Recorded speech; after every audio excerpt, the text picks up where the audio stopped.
جوزي طلع متجوز عليا بقاله 5 سنين، وانا ولا دريانة. جايب لي طفل عنده 4 سنين وبيقول لي ربيه في وسط عيالك، ده يتيم تاخدي ثوابه. في الاخر طلع ابنه. ازيكم حبايبي، عاملين ايه؟ يا رب تكونوا بألف خير. قصة النهاردة وحكاية النهاردة فيها خداع سنين، ألم شديد شوية. يعني الواحدة لما بتعرف ان جوزها اتجوز عليها كده في وقتها بتبقى يعني اهي الدنيا ممكن تعدي معاها شوية، انفعالات على صويت على عياط على كلام من اللي بيحصل وبتعدي، او انفصال وبتعدي. لكن تفضل نايمة 5 سنين ويجيب لها عيل يقول لها ربيه في وسط عيالك، ديت الصدمة. ان انا يعني كنت 5 سنين نايمة على وداني للدرجة دي. واحدة كلمتني وبتقولي انا جوزي كان طول الوقت كويس جدا معايا، عمري ما شفت منه اي حاجة وحشة. عادي بنتخانق الخناقات الطبيعية والعادية ما بين اي زوجين. يعني ما كنتش بستغرب لها، بيجي بيت في ميعاده، لما بيكون عايز يسافر لشغله ببقى عارفة ان هو مسافر لشغله، ببقى كل حاجة على دراية بيها. بس طلعت انا ولا على دراية ولا اعرف اي شيء عنه، لان لقيته متجوز 5 سنين ومخلف ولد. انا ربنا رزقني منه ب3 بنات. من بعد ال3 بنات كانت نفسي ان انا اجيب له الولد، ما قدرتش، تعبت صحيا والدكتور منعني ان انا احمل تاني او ان انا اجيب اولاد تاني. قلت له خلاص ده نصيبي وقدري وربنا يبارك في البنات، والبنات احيانا كتير بتبقى احسن من الولاد، وربنا يجعلهم سند ليك ونفرح بيهم. قال لها وانا ما عنديش اي مشكلة، ربنا يخليهم ويبارك فيهم يا رب. وربنا يقويني على تربيته. قالت لي سنين وسنين بربي في بناتي وبكبرهم وبعلمهم الصح من الغلط والحلال من حرام، وحبهم لابوهم فوق ما اي حد يتخيله. قعد فترة كبيرة يقول لي انا عندي صاحبي ملوش حد يا عيني، غلبان هو ومراته، هو يتيم ومراته يتيمة والاتنين غلابة. وكان بيكلمني دايما عن صاحب ليه بالأحداث دي. يعني كان دايما بيكلم مراته عن صاحب ليه هي ما تعرفوش. كان دايما بيقول لها انا ليا صاحبي غلبان قوي، يتيم ملوش اب ولا ام ولا ليه اخوات، ومراته نفس الكلام يعني، وهما الاتنين ملهمش اي حد في الدنيا وما عندهمش الا طفل صغير، ربنا يقويهم وغلابة وعلى قد حالهم وظروفهم. طبعا ده ليه قرايب وده ليه قرايب، بس ما حدش بيعرف حد وما حدش بيساعد حد.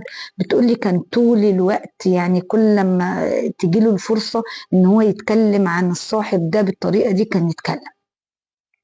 وانا طبعا اقول لا حول ولا قوة الا بالله، يا عيني ربنا يعينهم ويقويهم. طب يخلفوا حد تاني عشان يبقى عندهم عزوة، يبقى عندهم عيلة وكده. يقول لي ما هي ظروفهم مش سامحة، هي ظروفهم مش قادرين ان هم يخلفوا تاني. المهم عدى وقت ويعدي الوقت ويعدي الوقت وهو على النغمة دي أكتر من سنة، لحد أنا ما خلاص يعني بقيت أقول له ربنا يتولاهم، يعني أنت مهتم بيهم أوي. يقول لي أيوة أنا طبعا بساعدهم ومش بسيبهم وأنا صاحبه الوحيد وأنا ما هو ماليش غيري ومش عارفة إيه والكلام ده. ربنا يعينك ويقويك ويقدرك على فعل الخير. ده اللي كانت الزوجة بتقولها لزوجها. المهم جالها في يوم من الأيام داخل عليها ومعاه عيل عنده 4 سنين، فبتقول له مين ده؟ فقال لها ده ابن صاحبي اللي أنا قلت لك عليه، أمه وأبوه عملوا حادثة والاتنين اتوفوا، والولد ما عادش ليه حد وما يعرفش حد غيري. هنربيه في وسط بناتنا، ينوبك ثواب وينوبني ثواب فيه. ده يتيم، حتى الأهل أمه راضيين ياخدوه ولا أهل أبوه راضيين ياخدوه. أنا خدته الاتنين. قالت له طب انا ما كنتش اعرف، يعني انت ما قلتليش ان هم. لا لا، ده كل ده حصل امبارح وانا ما رضيتش ان انا اقول لك. يعني هو بيحكي لها. طبعا حصل لجلجه في الكلام اكيد، او هي حست بشيء غير طبيعي، لان هو قال لها ده كل ده حصل امبارح وانا والله وانا بكلمك ما رضيتش اقول لك وازعلك وكده. فانا لما لقيت الولد النهارده ملوش اي حد وما فيش حد عايز يرضى ان هو ياخدوه وعايزين يودوه دار ايتام، قلت لهم لا، انا اولى بيه وانا اربيه. طبعا قالت له على عيني وعلى راسي، ربنا يبارك فيه. انا ربنا ما رزقنيش بالولد، اهدر ان ربنا رزقني بيه، بس نسأل شرعا هل حلال يتربى في وسط بناتنا ولا لا. طبعا هو النقطة دي ما كانش فكر فيها. هتسألوني زوجته اللي هو جاب منها الولد فين؟ حصل ما بينهم مشاكل جامدة جدا وسابت له ابنه ومشت، طفشت وسابته. هو ده اللي قاله لمراته. هي طفشت وسابته، وقعد ايام ما يعرفش عنها حاجه، وكان محتاس بابنه لحد ما فكر في الفكره دي وجابه لمراته ام بناته. المهم بتقولك قعدت انا، لا انا برضو حاسه ان في شيء غلط، قلبي مش مستريح.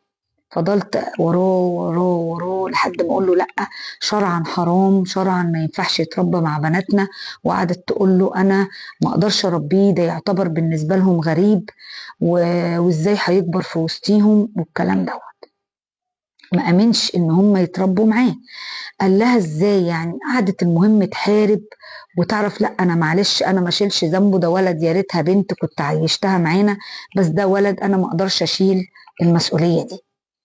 لحد ما في الاخر لقى نفسه خلاص محطوط، مش قادر، ان هو مش هينفع ان هو يبعد عن ابنه او يوديه دار ايتام، وان لازم يقول زوجته الحقيقه عشان ترضى ان هو يتربى في وسط اخواته. قال لها انا عايزه اقول لك الولد ده ابن مين، بس مش عايزك ان انت تزعلي او تاخدي الموضوع بزعل. قالت له قول. قال لها ده ابني، انا متجوز بقالي 5 سنين، وانا مراتي حصل بيني وبينها مشاكل كتير جدا جدا في السنة اللي فاتت دي كلها، ما استحملتش واتطلقت وسابت الولد ومشت ومعرفش عنها اي حاجة. فانا عايز ابني، وانا متعلق بابني وعايزه يتربى في وسط اخواته. طبعا هي جالها ذهول. يعني انا 5 سنين عمية، 5 سنين عمية إحساس وعمية عيون وعمية تفكير وعمية كل حاجة، 5 سنين بحالهم. 5 سنين وانت مش دريانة ان زوجك مرتبط بزوجة تانية، وان مفيش اي تغيرات عليه، مفيش اي حدث حصل يبين لك موقف، اي حاجة اي حاجة. قالت لي والله عشان كان انا بحبه قوي وعطشاله الامان قوي، وانا الموضوع ما كانش عمره ما جه في خيالي، لان هو مرتبط ببناته جدا وبيحبهم جدا. عمره ما جه في خيالي ان هو يطلع متجوز 5 سنين وجايب لي. انا مش قادره ابص في وش ابنه، ومش قادره اربي ابنه. انا مش قادره استوعب عيالي بيحبوا اخوهم. مش هنكر من ساعه ما جه بقاله فتره قصيره معاهم، بس بيحبوه بيدلعوه، وزي ما يكون حسوا ان هم زي ما يكون لقوا حاجه كانت نفسهم فيها. وابوه متعلق بيه جدا واخواته متعلقين بيه، وانا مش قادره ان انا خايفه اظلمه معايا، لاني مش قادره احبه ومش قادره اربيه، ومش قادره ابص في وش جوزي وامن له تاني، لان حاسه ان هو طعني سنين بيطعن فيا. كان جه قال لي انا عايز ولد وهتجوز، كنت هقبل بالوضع. لكن دلوقتي لما يبقى 5 سنين، انا مصدومه ومش قادره، مش عارفه اكمل، وانا مصدومه، وانا محروق قلبي ومش طايقه ابص في وش جوزي، مش قادره اتحمله، ولا في وش ابنه، ولا اكمل واربيهم واعمل ايه؟ ربيهم. ربي الولد ملوش ذنب. صدقيني دي جايزه عند ربنا، جايزه. الولد ده هيضيع من غيرك. امه هان عليها ورمته، هان عليها ورمته. انت عندك 3 بنات اهو، ربنا رزقهم بالولد عشان انت ما قدرتيش تجيبيه. معلش اتطعنتي واتوجعتي وخلاص وعدت، وهي خرجت من حياته بمأساة، وخرجت من حياته بكسرة نفس ليه. سامحيه، سامحيه وسامحي الولد. الولد ملوش اي ذنب، حطيه في عينيكي، ممكن يكون ده هو السند والظهر ليكي بعد اخواته، وسند وظهر لاخواته. ما تعرفيش ربنا شايل لك ايه. صدقيني ما تخربيش بيتك على حاجه خلصت وعدت، والست خلاص طلعت من حياتكم. ربنا يسعدكم وسامحيه وعديله، هو دايما بيطلب منك السماح، والمسامح كريم. استنوني بقى في الحلقه الجايه، بس ما تنسوش الحلقه.